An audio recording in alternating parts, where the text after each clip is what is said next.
नमस्कार. Shri TV. Narendran, president CAA, Shri Chandrajit Banerjee, director general, Shri C.K. Ranganathan, Chairman, Confederation of Indian Industries, Southern Region, Shri T.T. Ashok, Chairman, Mystic South, members of Confederation of Indian Industry, distinguished guests, dignitaries, and others watching the program online. I would have been more happy to meet you, address you in a physical event. But for the reasons beyond our control, we have to go for virtual. Because I always feel virtual cannot substitute actual, though it has become factual nowadays. That's a reality. So we are having this program virtually. I am delighted to be here this morning with all of you for the inaugural session of the Mystic South Global Linkages Summit towards a $1.5 trillion economy by 2025, organized by the Confederation of Indian Industry. Srimati Suchitra Yalla was very particular that I should come to this program and inaugurate this. It's a wonderful initiative. It comes at a time when we are seeing a gradual improvement in the overall situation following the COVID-19 pandemic that has impacted lives and livelihoods over the past 1.5 years or more. Indeed, India is now at a decisive point in regaining its growth. Now it is time for all the stakeholders to join hands and ensure sustained economic momentum. While the Indian government has taken a number of steps to revive the economy, the industry on its part must rise to the occasion and ensure that the upward growth trajectory continues.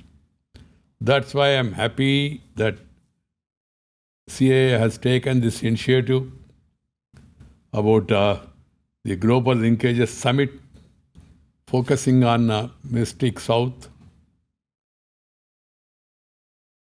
The need of the hour is to initiate actions that returns the economy to high growth track and create gainful jobs for the millions of workers by 2030. The industry should work with the government on various reforms that needs to be implemented with greater vigor and pave the way for sustainable economic growth in the coming decade.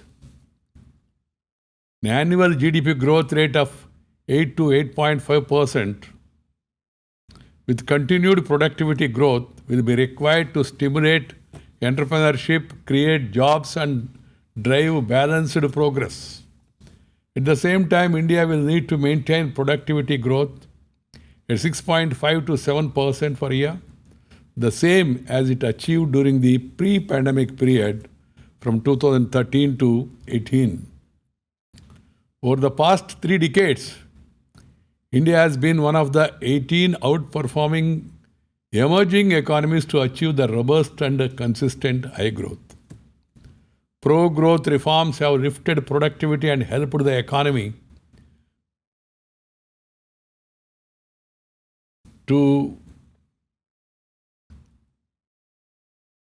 take the country forward and weather shocks and cycles. The Prime Minister is a reformer and also a performer. And we can call him as a transformer also, because he gave the mantra of reform, perform and transform, and is continuously driving it. Real GDP growth has averaged 6.8% annually since 1992 and has been inclusive. Clearly, economic prosperity has brought significant improvement in living standards, steps taken by various governments from time to time. India needs to leapfrog ahead to achieve the required employment and productivity growth. Fortunately, it has many opportunities to do so. Global trends such as digitalization, automation, shifting supply chains, urbanization, rising incomes, and demographic shifts, and a greater focus on sustainability, health, and safety are assuming a new significance in the wake of the pandemic. For India, these trends could catalyze growth and become the hallmarks of the post-pandemic economy. My dear friends, we need to create global hubs in manufacturing, agriculture exports, digital services, next-generation financial products, high-efficiency logistics, power, sharing economy, and modern retail. I was happy to hear Sri Chandra Banerjee mentioning about the initiatives taken by the CAA in this regard, taking clue from what I have said earlier. I have been stressing on that continuously. The significance of the service sector in the Indian economy has been steady. Currently account for over 54% of the economy and almost 4/5 of the total FDI inflows. But at the same time, please note that agriculture is the basic culture of India. And we have more than 55% of the people depending on agriculture. Unless you focus and you give special attention, bring reforms, give a helping hand, and have a positive bias towards that sector, it's very difficult to maintain or sustain this growth rate and engage people. At the same time, India is home to 38 unicorns, adding a record number of 12 startups to the unicorn list last year. In spite of the pandemic, with the ongoing vaccination drive, the service sector can expect to witness a revival. The vaccination drive in India is something unique. India has a population of 130 crores. And you are seeing every day how much effort is being made. Center, states, and also private sector, they're all working together. I'm happy and also compliment that Indian companies have come forward to really have the vaccination, Indian vaccination. We are proud about that. Recently, I had an opportunity to visit Bharat Biotech. Wonderful work is being done. Even the other lab institute in Pune also. Backed by several government initiatives, India needs to work and unlock huge opportunities which can create symbolic growth across the world. The symbiotic growth is the need of the hour. My dear sisters and brothers, the revenue contribution of large firms to GDP in 2018 was 48%, and India has the potential to achieve 70% by 2030, in line with the outperforming economies. Improving access to capital and easing other barriers to business would help the best performing firms of all sizes climb the ladder of scale and global competitiveness. I would like to now focus on the South because this summit is about that region. My dear sisters and brothers, South India has all it takes to become a 1.5 trillion economy by 2025. While it could be an aspiration, it is certainly achievable. And I have many reasons to believe so. Let me list some of them to you. South India is a classic example of unity in diversity. Combine manufacturing with services, culture with modern values and educational facilities with the skills. 2. The strength of maritime sector in the region can contribute immensely to the nation's growth and needs to be tapped to the fullest. Underline, to be tapped to the fullest. Number 3, the culture of South India is one of its biggest strength and should be used as a soft power to bring the world to its doors. The dance forms of South India, its languages, literature, festivals, movies, and talk shows should make it a mix of culture and competitiveness. Number 4, I am pleased to know that most of the southern states rank among the top in terms of ease of doing business ranking in India, state after state competing with each other. But each state will need to find its champion sector to propel growth. Any sector can be transformed into a champion if enabling conditions for competitive business and gainful work opportunities are created. I'm happy the governments in southern states, they're focusing their attention on this and then provide opportunities for ease of doing business. Urbanization is a big strength, the 5th point, of the south region, which should be leveraged. We also see agriculture as one of the top 3 opportunities for the region to flourish. Speakers before me have spoken at length on how South India has wonderful beaches, hilly terrains, some of the oldest and beautiful places of worship. Health tourism, India is becoming a health tourist hub, and particularly South India. How we are going to build on them will determine the holistic growth pattern of the region, all this which I have listed. Entrepreneurship has always been continued to be a strong point for the southern success.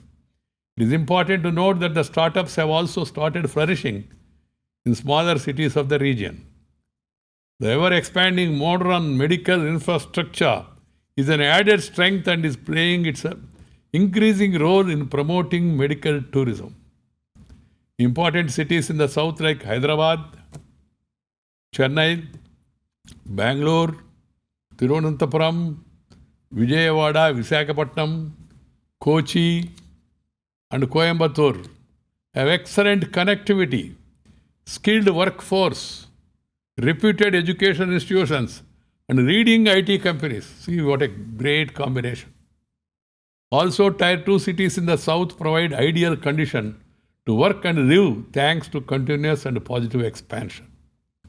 So when I see the states of south, I see a powerhouse for the rest of India should emulate. I applaud and congratulate CIA for Mystic South, as it does not look at each state in isolation, but all of them together. At the same time, all of us know each state has its own unique culture and individual identity. The South is a region of high promise, potential and progress. It combines all the elements that make it unique, mystic and magical.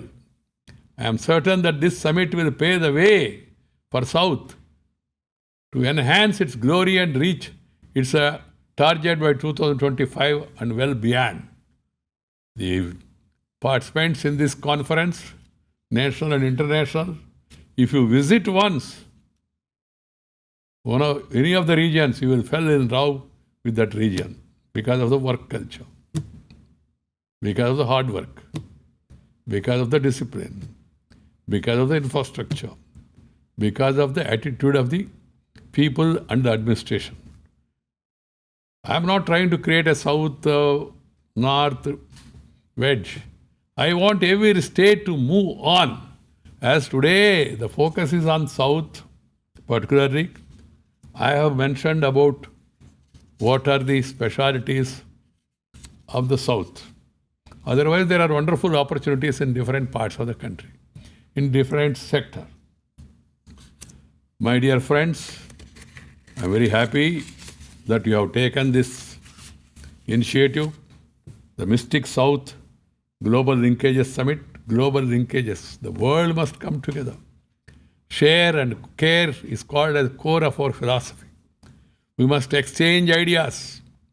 We must know the best practices. We should listen the success stories and the reforms that have been put in place by different countries, different states, different administrations.